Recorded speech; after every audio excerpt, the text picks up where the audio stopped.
TWWT Talk here, covering this past week's SmackDown, as well as the July 30th edition of Raw 1001.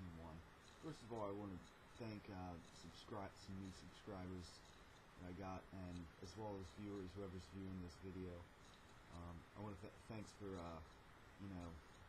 hopping here on the boat with me and discussing what's going on Raw and SmackDown. First of all, I want to cover SmackDown, which I guess I'm not sure what the date would be on that. I guess the 27th. Well, anyhow, I lost power up here in Pennsylvania. Some storms that we had, so I wasn't able to see it a lot.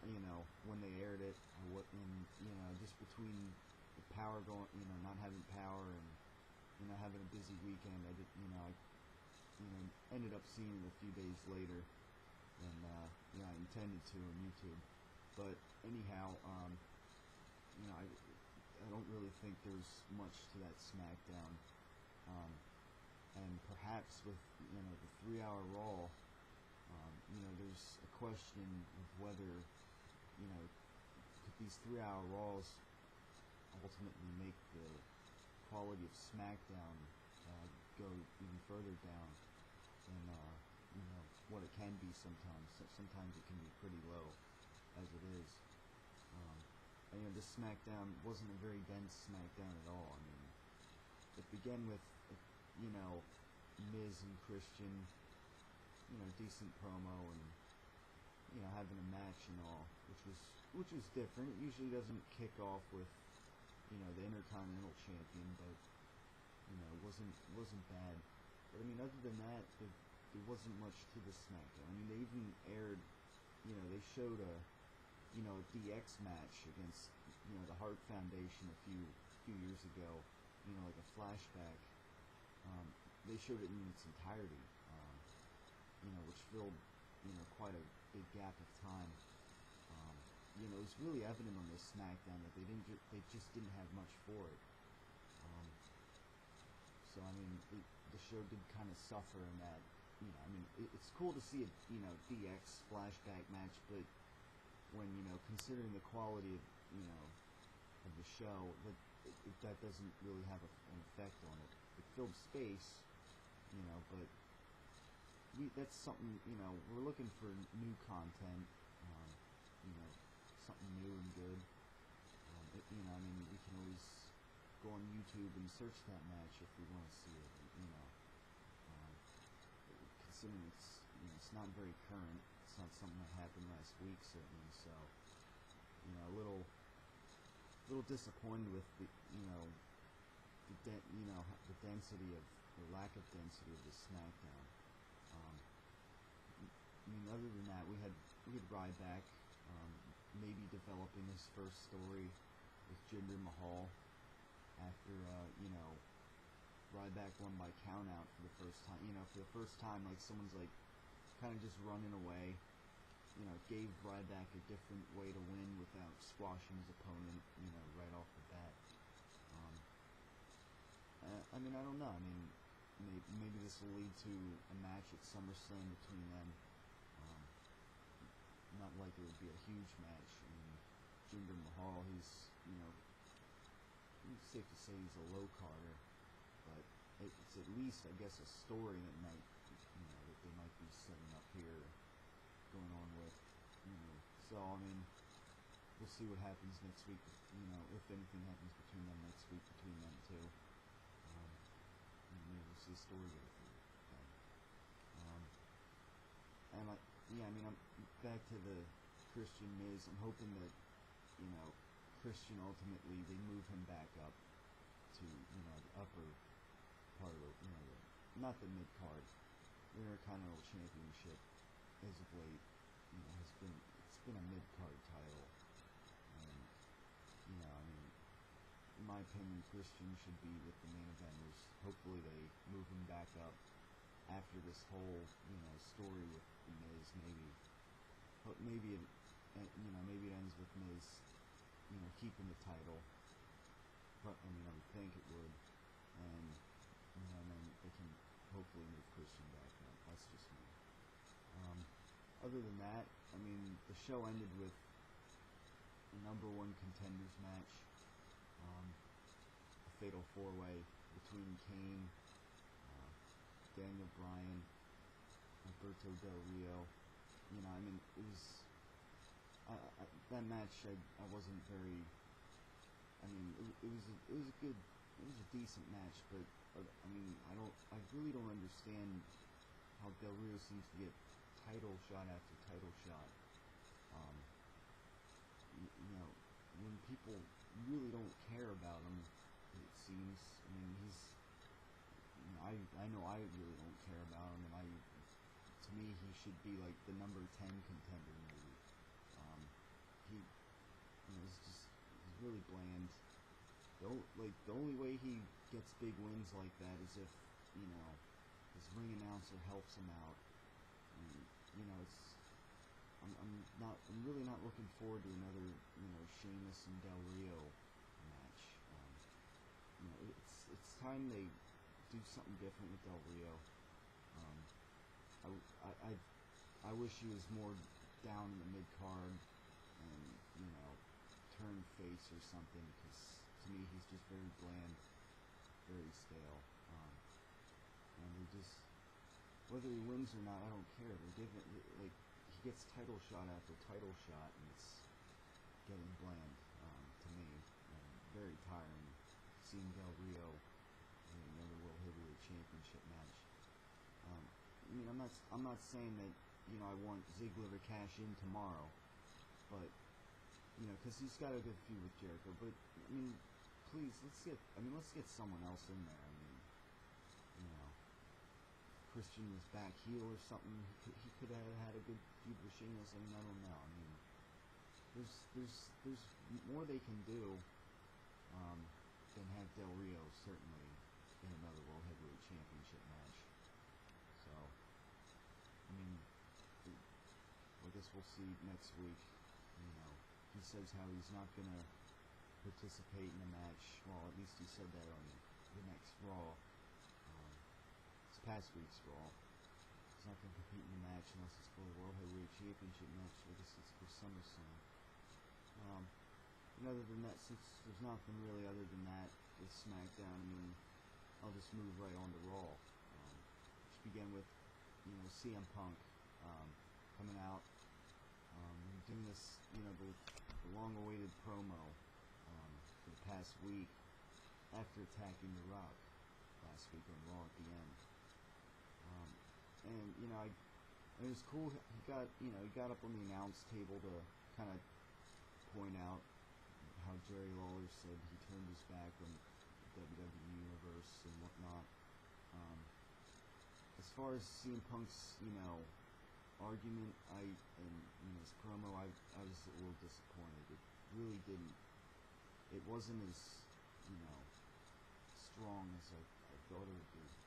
You know, his argument just isn't. It doesn't seem to hold up to me as well. It wasn't as powerful as a promo as I thought it was going to be. But let me just analyze CM Punk's argument of why he attacked The Rock. He claims that, well, he says how The Rock is, you know, a delusional movie star, and how he only comes back every now and then to, you know, steal the spotlight. And to me, is this, you know, all they have to say, you know, it seems like CM Punk's now echoing the insults John Cena did back earlier in the year and before that. You know, which WWE's got to think of something else. You know, they got to have CM Punk do something else. I mean, or else the thing between him and Rock will, you know, it will underachieve to me. It will not live up to its full potential if they have CM Punk, you know, using the same insults that Cena, you know, continuously used as well. I mean, yes, we know The Rock's a movie star. We know he only shows up every now and then. But I honestly, I don't understand what the problem is with that. Some people seem to have a problem with it. But, you know, clearly the WWE does not have a problem, I mean, The Rock can come and go as he pleases. He has earned the right. I give the nod to Steve Austin. The Rock has the right. He's not a paid performer. It's not his job. And taking into account all he's done in the past with WWE, the huge impact he's had, it's better to have him back now in small increments than to not have him all, at least. So people will argue what they want, but to me it's just there's no point in arguing that. There's no point in disputing it. And these points of Rock being a movie star, it's instead of just focusing on getting people to focus on a great story, they have to use these politics, and they got to think of something else. For instance, why couldn't when The Rock said how the people get to decide who's the greatest WWE superstar, why couldn't instead CM Punk argue, well, I'm the best in the world? Why couldn't it be like a best in the world versus the greatest superstar? Why couldn't maybe they go that direction? Instead of, oh, he's a movie star, delusional movie star who only shows up every once in a while. It just seems like CM Punk's echoing the words of Cena from earlier in the year. And I think The Rock beating Cena was kind of supposed to put an end to all of that. But I don't know. Now it seems like might be going in the merry-go-round here. Also, I mean, CM Punk also did say that The Rock did not respect him when, he interrupted him when, first of all, the whole segment there began with Daniel Bryan getting married, with CM Punk then coming out. It's not like CM Punk began that segment. It was kind of just a segment that began by default, because it was a wedding that was supposed to happen. But The Rock came out. I don't understand how he was totally disrespectful, because towards the end of the promo he did say The Rock said to CM Punk, good luck in your match with John Cena later. I know you're gonna kick ass as always. I mean, how's that disrespecting CM Punk? To me, that seems like like he's kind of on his side. Even though The Rock said, I vow to be the next WWE champion or something. St. Louis right here was where I won my first WWE championship. But I mean, everyone's saying, The Rock, Cena and CM Punk, they all said the Royal Rumble, they all said that they were gonna be champion / walk out of their champion. So everyone, why can't The Rock say things along the same lines? And the way the Rock didn't totally come off as cocky the way he kind of set it up. But I mean, and also there's the argument of how he had one match since coming back. Well, one singles match, and he gets a title shot, which a lot of people are complaining about. When yes, but he beat the face of the company at WrestleMania on the grand stage of them all, and he beat him clean, something which never happens. John Cena never loses at a pay-per-view clean. I mean, if you go through the ages, at least in recent memory. So you beat the face of the company on the grandest stage of them all. It makes him look like he still got it. So why doesn't he get a future title shot? I mean, that's just how it is, and people want to be so they want to get so hurt over that. I don't know what the point is. If you take the politics out of it, you take the whole Rock doing movies and only coming back every once in a while. If you take the politics out of it, everything that The Rock is doing is fine. Really not really worth complaining with. I mean, it's WWE. Rock can do, he can do anything and make it good. The WWE ultimately, they have to book things well. They have to, they have control over, what is CM Punk going to complain about? And I'm just not convinced that it's, what they're having CM Punk complain about is good. I just don't think it's living up to, what it could be. But anyhow, Big Show came out and, he had some words with CM Punk, and Cena came running out, who looked as cartoonish as ever tonight. He came running out like, 5-year-old kid to the ring. 35-year-old, 245-pound man's body. And right now, right here, it looked like a brawl was going to ensue. Big Show kind of got out of the ring, and but then the match, AJ Lee, now we call her. I'll probably just refer to her as AJ, just for the sake of familiarity.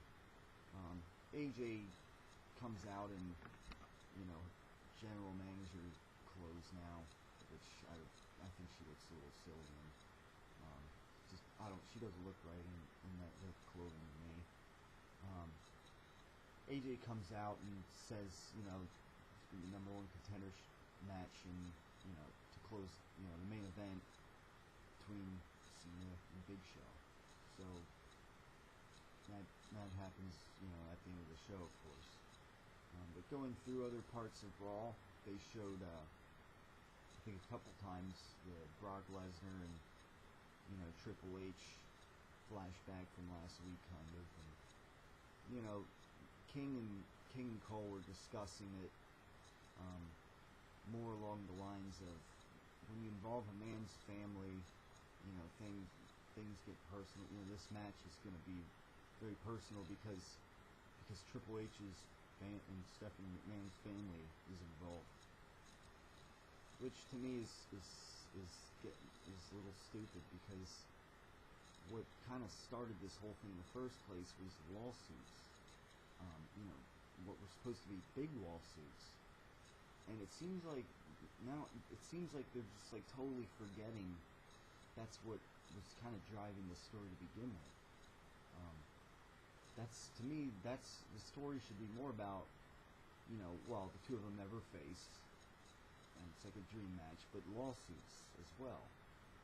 Now it's like they're talking about how it's about Triple H's family, when all Paul Heyman said was to him last. And also, I want to note that if anyone got family involved, it was Paul Heyman. It's not like Brock Lesnar came out and insulted his family. So that to me doesn't totally make sense. But it doesn't make sense how all Paul Heyman said was, last week, you're resorting to name calling. Is that what you teach your children? He says, Triple H, are you a child? Is that what you teach your children? And then all of a sudden, Triple H goes, don't talk about my family or something. And it's like, it's not like he's talking about his family. All he said was, is that what you teach your children? Who does, there's people all over the world who will say, they'll say something like that. It doesn't mean they're, picking apart their family. They're just saying, is that what you teach your children? Are you a child? And then Stephanie McMahon came out, of course, last week, and don't pick on my family. And let's not. I'm hoping this doesn't kind of ruin this story. It's supposed to be more about lawsuits than getting Triple H's family, especially since the man who Triple H is facing, Brock Lesnar, said nothing about his family. So, I don't know. Hopefully they don't really. The match is going to be good, obviously. Should be good. Brock Lesnar in there with Triple H, a dream match. but as far as the other aspects of the story, I'm really hoping they don't screw it up. Maybe, we still got a couple weeks till SummerSlam. I would think Brock Lesnar might be there for one of them. Maybe the last episode before SummerSlam. But, we'll see what else we get, what we hear from next week on Raw. Moving on, I want to point out we had probably the match of the night to me was the street fight between Sheamus and Daniel Bryan. It was kind of just thrown together by AJ, but there's a theme tonight with Daniel Bryan being unstable, and there was a poll: what kind of match would you like to see Sheamus and Daniel Bryan in? And I'm not sure what the difference is, the technical difference these days is between a street fight and a no holds barred match. To me, it seems like they're the same thing. And the only difference between those two matches and a Falls Count Anywhere to me is that you can pin someone anywhere. I don't totally understand the differences there between a no holds and a street fight. To me, they technically seem the same, just the name I guess they label them. But anyhow, it was a pretty big vote in favor of the street fight anyways. So they had a good street fight. Some kendo sticks and chairs in there, some outside of the ring action, a little bit of steel steps. It was pretty good. Other than that, to this, this Raw, I don't totally know, what else happened that was huge other than, they had a tag match, Christian, Jericho. Jericho kind of now more on the face side of things, which, they beat, the Miz and Dolph Ziggler, their respective rivals. So that was a decent tag match, but that was kind of it as far as that was concerned. There wasn't too much between those guys. And like I said, Daniel Bryan was, throughout the night he was frequently involved in backstage segments, with him having these psychological doctors, whatever, to check him out. Which, there's some humorous stuff in there with the one guy that was talking with Daniel Bryan backstage, how he had those ink blot pictures, and how he had he put him down and made it look like a goat face. That was pretty good. And then that book or whatever, how to last more than 18 seconds, that was given to Daniel Bryan later on. That was a good one too. Good stuff with Daniel Bryan. Daniel Bryan playing his role pretty well, a somewhat humorous heel role. But guy who can certainly wrestle, and he proved that with Sheamus. The two of them would make a much better match than Del Rio, but that's how it's going to be. Del Rio also, as I mentioned earlier, he beat Santino, and he said how he's not going to fight until SummerSlam because it's going to be a World Championship match.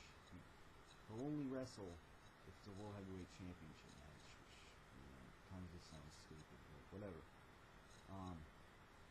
Other than that, I'm hoping I'm not forgetting. Oh, Randy Orton returned, of course. It's not, his return isn't quite as, memorable because, he's only been gone 2 months.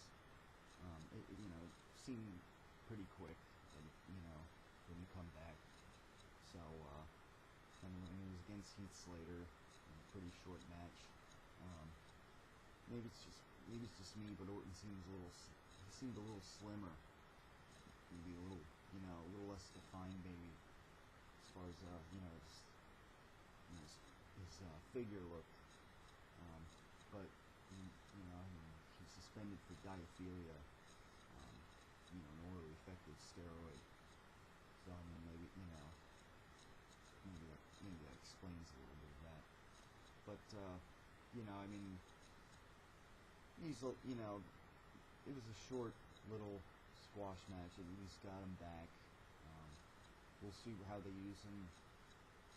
I mean, Heath Slater's, you know, if he feuded with Heath Slater, it'd be a pretty big setback, I think, for Orton. So, you know, but it could make, you know, I'd like to see what, I'd like if Orton turned heel, you know, or Shane, if they kind of, you know, went forward with what they were, you know, maybe teasing in the back a few months ago, before Orton got suspended, when, you know, they were kind of teasing an Orton heel turn. It's a tongue twister there.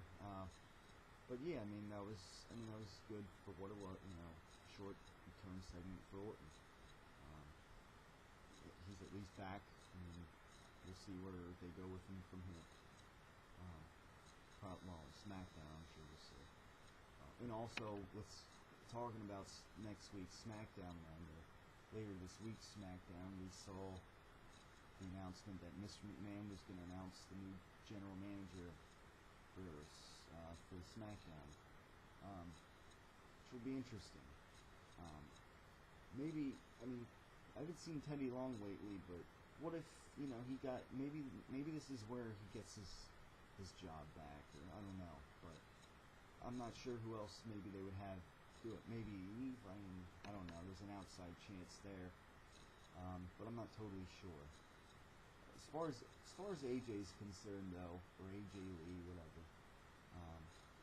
I'm hoping she's kind of just a short-term general manager, maybe like a transitional general manager, and not, you know, maybe just for a few months, because I'm hoping, you know, people have probably heard this before, but I'm hoping that Johnny Ace, who is supposedly might be around SummerSlam, back in some capacity. I'm hoping he, you know, somehow gets his position back on Raw, as general manager. Not SmackDown might be a little overkill if he manages both of them, but I mean, obviously there's a new general manager for SmackDown coming, so maybe it can just go back to Teddy Long and Johnny Ace on Raw. I mean, there'd be nothing wrong with that. But I mean, I guess we'll see. You know. But I am looking forward to seeing Laurinaitis back at some point in the near future. And down the road, I would like to see him general manager again. A lot of people just don't seem to like him just because he's, you know, he got over as a heel general manager, and they criticize his mic skill, you know, his slip ups in the mic, but his voice, it just adds up for to me a good heel GM with a little touch of humor, and you know, to me that's good. Anyhow, the end of this Raw was of course the number one contenders match, John Cena and Big Show. You know, I mean, Cena looked. I mean, you know, Cena looked silly. His selling was not convincing. It looked cartoonish. Big Show was decent. I think, I mean, to me, Big Show is an underrated actor and seller. He's, you know, to me, he's very, you know, he's been underused over the years. I mean, when Cena was almost getting counted out, for instance, he runs into, you know, he somehow, you know, he out of nowhere he bursts his feet into the ring, then he lays there like a dead guy. I mean, stuff like that to me looks silly, and it's stuff that, you know, Cena should improve, WWE should improve. I mean, to me, I want things to look more legitimate than they do sometimes, and I don't think you can fault me for that. You know, I like the entertainment of WWE, but I want it I don't want it to be seen too far-fetched, and oftentimes with Cena it does. But yeah, I mean, this match ended, of course, with, interference from CM Punk when Big Show had him up in the Big Show was in the AA position, from Cena, and then that's where CM Punk interfered. The referee didn't really make a decision. It was kind of hit both of them, I guess, which is good. And then I'm thinking right then and there, this is going to be a triple threat match for SummerSlam, which is what I was at that point, that's what I was hoping for. CM Punk grabs a mic and says the winner of this contest, pause, is no one. They're both losers. He starts walking out of the ring. Of course he had traded some more words with Lawler on commentary there, which made it made things a little interesting. Kind of solidifies CM Punk as being a heel, further. And I mean, he walked out of the ring, and that's of course where AJ came out and said they're not losers, they're both winners, and that they're gonna face. It's gonna be a triple threat match. That both John Cena and Big Show are gonna face CM Punk at SummerSlam, which is good, because I mean, if it was another Cena against a SummerSlam rematch, kind of, that might seem like a little bit of like the same thing as last year, sort of, just different circumstances. But with Big Show in there, it mixes it up. Obviously, I mean, I think there's an outside chance that Big Show would win the championship. I mean, it's probably least favorite to win, if you think about it, but it would. I mean, if Big Show won, it could really mix things up. But I have a feeling that CM Punk will retain. That's I don't just have a feeling. I think he will retain. Maybe keep things going. It'd be cool if at SummerSlam maybe The Rock was involved, like if he was a guest commentator or something, because he one of those guys he could face at the Royal Rumble. I mean, maybe not. Maybe that would make it too apparent that it would be one of them at the Royal Rumble. But I mean, like I said, I mean they could go anywhere with it. If they could be less predictable, maybe. I mean, it's the notion right now is that CM Punk is going to face The Rock at the Royal Rumble. I mean, this is 6 months late from now, though. There's time, maybe there's time to do something different. I mean, we'll see, but they could be unpredictable here. And say have Big Show in, and then maybe down the road he loses it back to one of those, back to CM Punk, or I don't want to see him. Not in the mood for Cena winning the WWE Championship anytime soon. But clearly the story will continue here. We'll wait to see when The Rock kind of responds to CM Punk. There's still some beef to be go through here, and look forward to maybe hearing from The Rock sometime. I don't know, maybe in the coming weeks. Maybe they'll probably announce whenever The Rock comes back. They usually announce, so we'll wait for that. But for now, I mean, it's kind of now CM Punk has got to kind of focus on Big Show and Cena at SummerSlam. So we'll see how he does that in the coming weeks, and we'll see. I'm interested in seeing maybe Cena's take on what CM Punk did, because he didn't really have any words tonight, or on Raw. I mean, because now it seems like, okay, The Rock and Cena, The Rock came out to kind of save Cena from getting attacked further. So it's like, now now it's like they're kind of on good terms. You know, you think now they respect each other. I'm interested in seeing, you know, if Cena says, like, you know, The Rock, you know, Rock and me, I used to respect you, but I respect The Rock because that you know, he came out to do, you know, to kind of save Big Show's destruction and whatnot. I don't know. To me, that's what I would have Cena kind of do, but you know, that's what I would have foreseen, you know, coming into tonight. But big Cena was no, you know, we didn't really have any words tonight at all. So maybe next week we'll see. But clearly there is some, you know, more promoing and words to hear between the three of those guys, and of course, well, The Rock too.